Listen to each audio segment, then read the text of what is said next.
दोस्तों, लगता है कि पीएम मोदी का अपमान एक बार फिर सुर्खियों में आने वाला है। टीवी डिबेट के शाम की महफिल का मुद्दा बनने वाला है, क्योंकि कांग्रेस और विपक्षी सांसदों ने इस बात की भूमिका तैयार कर दी है। मोदी सरकार के मंत्री गुस्से में हैं, पीएम के अपमान का आरोप लगा रहे हैं, लेकिन पीएम के अपमान को लेकर जो बवाल काट रहे हैं, इस बात में कोई दो राय नहीं कि प्रधानमंत्री के बारे में ऐसे नारों का इस्तेमाल नहीं किया जा सकता कि 56 इंच का छोटा बंदर, 56 इंच का छोटा बंदर सदन के अंदर। बेहद घटिया भाषा इसे आप मान सकते हैं, लेकिन एक कहावत है कि एक उंगली जब आप दूसरे की तरफ उठाते हैं तो 4 उंगलियां अपनी तरफ उठती हैं। अगर पवन खेड़ा के नारे गलत हैं तो पीएम मोदी के बेहद खास माने जाने वाले एक मंत्री का राहुल गांधी पर बयान आपको सुनाएंगे। क्या उस भाषा को स्वीकार किया जा सकता है जिसे लेकर खुद मंत्री महोदय का मजाक बन गया? राहुल गांधी पर किन शब्दों का इस्तेमाल किया गया? उससे पहले पवन खेड़ा ने जो नारे लगाए, विपक्षी सांसदों ने संसद से गायब रहने पर यह हाथ में बंदर लेकर जो नारे लगाए, उसे लेकर मोदी सरकार के मंत्री क्या कहते हैं, प्रवक्ता क्या कहते हैं, उनके बयान आपको सुनाते हैं। सबसे पहले मोदी सरकार के बयान। बहादुर मंत्री जो देश के पहले प्रधानमंत्री से लेकर राहुल गांधी तक कैसी कैसी भाषा का इस्तेमाल करते आए हैं, बहन बेटियों की फोटो दिखाते हुए पंडित नेहरू के कैरेक्टर पर सवाल उठाते आए हैं, वो इन बंदर को लेकर क्या कहते हैं, जरा सुनिए। मैंने सवेरे भी कहा, अभी भी कह रहा हूं, एक मनबढ़ू और सनकी नेता के कारण पूरे महीना क्या मजाक बना दिया। बांदर लेकर के आ रहे हैं, क्या बांदरों की टीम है? क्या वो मदारी लोग हैं क्या? छी छी छी छी, कांग्रेस को डूब के मर जाना चाहिए। मदारी अपने आप को घोषित कर दिया, बंदर लेकर के आ रहे हैं, घुमा रहे हैं। कहीं कोई सांसद मदारी नहीं हो सकता, लेकिन वो अब इतना बिलो द बेल्ट कि बंदर लेकर के आ गए। सदन को नहीं चलना है, नहीं चलाना है।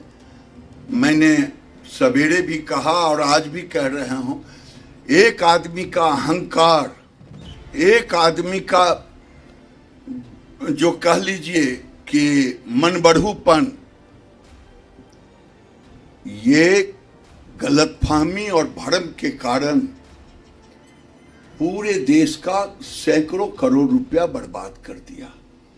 सरकार कई दिनों से कह रही थी चर्चा के लिए, अमित भाई ने भी कहा, तो चर्चा करना ही पड़ेगा ना भाई, जवाब चाहिए। अरे ऐसे थोड़े होता है, लोकतंत्र में जो होता है वही होगा। जवाब तो तभी होगा जब चर्चा होगी।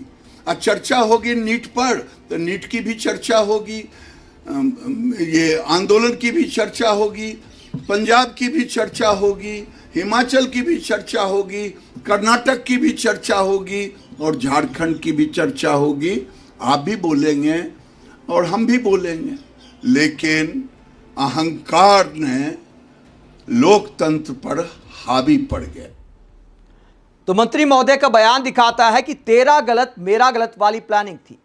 यानी अगर पेपर लीक के मुद्दे पर मोदी सरकार को घेरा जा रहा है, अगर लाठीचार्ज पर सवाल किया जा रहा है, तो हम पंजाब का मुद्दा उठाते, झारखंड का मुद्दा उठाते, लेकिन तेरा गलत मेरा गलत वाली प्लानिंग विपक्ष ने कामयाब नहीं होने दी।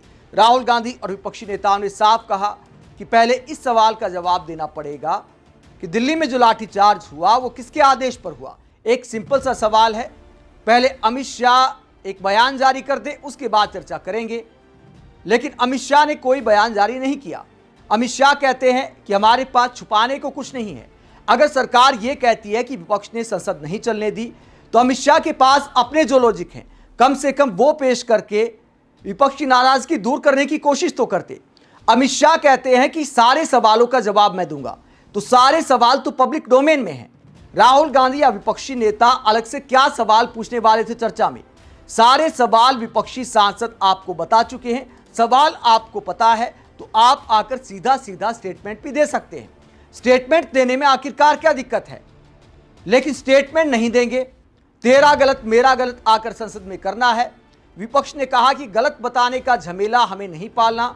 झारखंड में जो हुआ उसे राहुल गांधी ने गलत बोल दिया, उसके बाद कहने को बचता क्या है?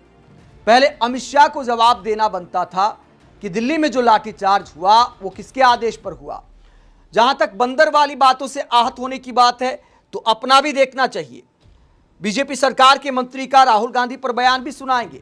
पहले नए शिक्षा मंत्री क्या कहते हैं, अपमान का मुद्दा उठाते हुए बंदर वाले नारों को लेकर प्रहलाद जोशी क्या कहते हैं, जरा सुनिए। क्या क्या शब्द का इस्तेमाल करते हैं, to what level they are stooping. एक चुने हुए प्रधानमंत्री को, who is the longest serving of the prime minister of the country, elected prime minister, ये एक क्या बात कर रहे थे सुबह ये, और उससे पहले भी क्या बात किया है। मैं राहुल जी से पूछना चाहता हूँ, कांग्रेस का रवैया सिर्फ दिल्ली में है क्या? छात्र दिल्ली में है, झारखंड क्यों नहीं गए, पंजाब क्यों नहीं गए? और ठीक है, पंजाब में तो आपके सरकार में कोई भागीदारी नहीं है, उधर तो भागीदारी है, क्या आप उधर जा रहे हैं? नहीं जा रहे हैं तो क्या सपोर्ट विथड्रॉ कर रहे हैं? तो ये सिलेक्टिव। तो नए शिक्षा मंत्री बार बार नीचे देख के बोलते हैं, लगता है लिख कर लाए थे या फिर मोबाइल में नोट बनाए होंगे। बार बार आपने देखा होगा इस बयान में कई बार हर लाइन के बाद नीचे देखते हैं कि भैया क्या बोलना है अगली लाइन। तो नए शिक्षा मंत्री को कम से कम इतना बिंदास तो होना चाहिए, इतना बेबाक तो होना चाहिए कि बिना देखे बिना पढ़े ठीक से मीडिया को बाइट दे सके। कोई लंबा चौड़ा लेक्चर नहीं देना था, कोई भाषण नहीं देना था, मीडिया के सामने आराम से बाइट दे सके। ऐसे व्यक्ति को तो शिक्षा मंत्री बनाना चाहिए, क्योंकि शिक्षा मंत्री से इस बात की उम्मीद की जाती है कि अच्छे वक्ता होंगे। जहां तक भाषा को लेकर जो सवाल उठाया है, तो भाषा को लेकर जो बवाल काट रहे बीजेपी के नेता, तो कुछ प्रवक्ताओं के बयान पहले आपको सुनाते हैं, उसके बाद एक मंत्री का बयान आपको सुनाएंगे। राहुल गांधी को क्या चैलेंज दिया है और किस तरह की भाषा का इस्तेमाल किया है। अगर प्रधानमंत्री के बारे में बंदर वाले नारे लगाना गलत है, तो क्या राहुल गांधी के बारे में ऐसे बोल इस्तेमाल करना सही है, वो बयान भी आपको सुनाएंगे। पहले राधिका खेड़ा जो पहले कांग्रेस में थी, अब बीजेपी की प्रवक्ता है, वो क्या कहती हैं। वो भूपेश बघेल की भाषा को लेकर आहत हो जाती हैं। जो पवन खेड़ा ने संसद में नारे लगाए, वही नारा भूपेश बघेल ने लगाया एक इवेंट में। छत्तीसगढ़ के पूर्व मुख्यमंत्री भूपेश बघेल ने वीडियो पोस्ट किया, 56 इंच का छोटा बंदर। भूपेश बघेल ने खुद ये वीडियो पोस्ट किया है। हालांकि मैं कहता हूं ऐसी भाषा का इस्तेमाल नहीं करना चाहिए, ऐसे नारों को प्रमोट नहीं करना चाहिए। जंतर मंतर पर बच्चों ने जो नारे लगाए थे, उम्रदराज नेताओं को ऐसी भाषा का इस्तेमाल शोभा नहीं देता जो भूपेश बघेल ने किया। भूपेश बघेल ने पीएम मोदी पर टारगेट करते हुए 56 इंच का छोटा बंदर नारा लगवाया, उसका वीडियो पोस्ट किया। तो राधिका खेड़ा कहती हैं, राहुल दरबार में नंबर बढ़ाने के लिए सड़क चाप लफंगों जैसी भाषा पर उतर आए। जब राजनीति में वजूद नहीं बचता, तो राहुल प्रियंका कांग्रेस के हारे हुए भूपेश बघेल जैसे नेता इसी नाले जैसी भाषा में गटर ज्ञान बांटते हैं। पहले छत्तीसगढ़ की जनता इनको भगाई, आजकल पंजाब कांग्रेस कार्यकर्ता भगा रहे। तो नाले जैसी भाषा में गटर ज्ञान बांटने का आरोप लगाया राधिका खेड़ा ने, और सड़क चाप लफंगा बता दिया एक तरह से भूपेश बघेल को। लेकिन दोस्तों, खुद राधिका खेड़ा किस तरह की भाषा का इस्तेमाल करती हैं, ये आप देखिए। राहुल गांधी को पप्पू कहती हैं और कहते हैं, फिर इन्हें पप्पू कहने पे पूरी कांग्रेस नाराज हो जाती है। आगे राहुल गांधी के लिए ढक्कन शब्द का भी इस्तेमाल किया है कि ढक्कन ने फ्यूल टैंक ढक्कन ही नहीं पड़ा। तो यहां पर राहुल गांधी को ढक्कन कह सकते हैं बीजेपी के नेता, पप्पू कह सकते हैं। लेकिन अगर कांग्रेस के नेता ऐसे नारे लगाते हैं, तो फिर भाषा की मर्यादा को लेकर ज्ञान दिया जाता है, सड़क चाप लफंगा कहा जाता है। इसके अलावा मंत्री ए.के. शर्मा का बयान आप सुनिए। पीएम मोदी के बेहद नजदीकी माने जाते हैं, यूपी सरकार में मंत्री हैं, बिजली मंत्री हैं।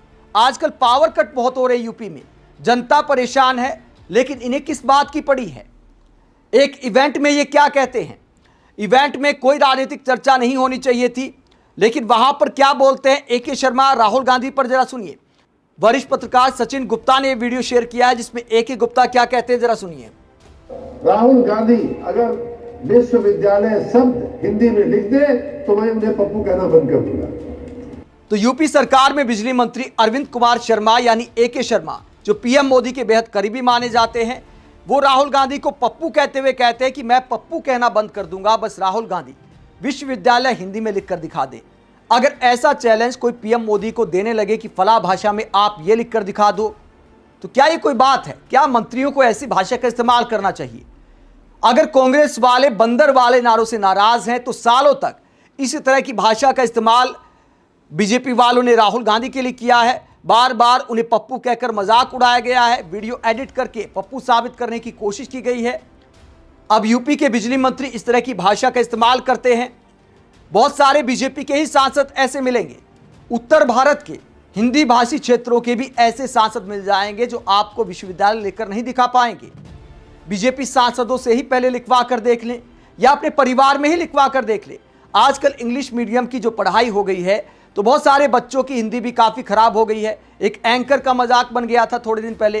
तो जब हिंदी चैनलों के एंकरों का ही ऐसा बुरा हाल है जो दिन रात आपकी तारीफ करते रहते हैं, तो राहुल गांधी ना तो हिंदी के टीचर हैं, ना हिंदी टीवी चैनल में एंकर हैं। और भाषा को लेकर आप किसी नेता पर सवाल नहीं उठा सकते। सबका अपना उच्चारण है, सबकी अलग अलग भाषा पर पकड़ हो सकती है। ऐसे में राहुल गांधी को विश्वविद्यालय वाला चैलेंज देना सरासर मूर्खता नजर आता है। जो राहुल गांधी को पप्पू साबित करने के लिए ऐसे बयान देते हैं, उनके दिमाग पर पब्लिक क्या कहती है, एक आध बार कमेंट बॉक्स में चेक करना चाहिए। पब्लिक कहती है कि जनता को नेताओं से उम्मीद थी कि वो बिजली, रोजगार और विकास पर सवालों के जवाब देंगे, लेकिन यहां तो हिंदी की स्पेलिंग को ही राजनीतिक IQ टेस्ट बना दिया गया। इसके आगे पब्लिक कहती है इन मंत्री साहब की थेतराई खत्म नहीं हो रही। अरे भाई, राहुल गांधी को क्यों लिखना है विश्वविद्यालय? राहुल गांधी से लिखवाने से पहले माननीय मोदी जी से लिखवा लो। अपना बिजली मंत्रालय तो संभल नहीं रहा, पहले वो संभालो मंत्री जी। मंत्री जी पहले जाकर मोदी जी और अमित शाह जी को सदन के अंदर तो भेजो, बड़े डरे हुए दोनों। इसके आगे पब्लिक कहती है ये बात पहले अपने घर और परिवार में लागू करें। इन्हें पता चल जाएगा कि इनके घर में पप्पू हैं, और अगर पूरे भारत के भाजपा विधायक और सांसद से लिखवा ले तो इनको समझ में आ जाएगा कि कितने पप्पू इनकी पार्टी में हैं। इसके बाद पब्लिक कहती है मेरा बिजली का बिल हर बार गलत आ जाता है, मीटर रीडर घर आता नहीं लेकिन बिल का मैसेज आ जाता है। इनसे अपना विभाग संभाला नहीं जा रहा और ये राहुल गांधी को हिंदी लिखना बता रहे हैं।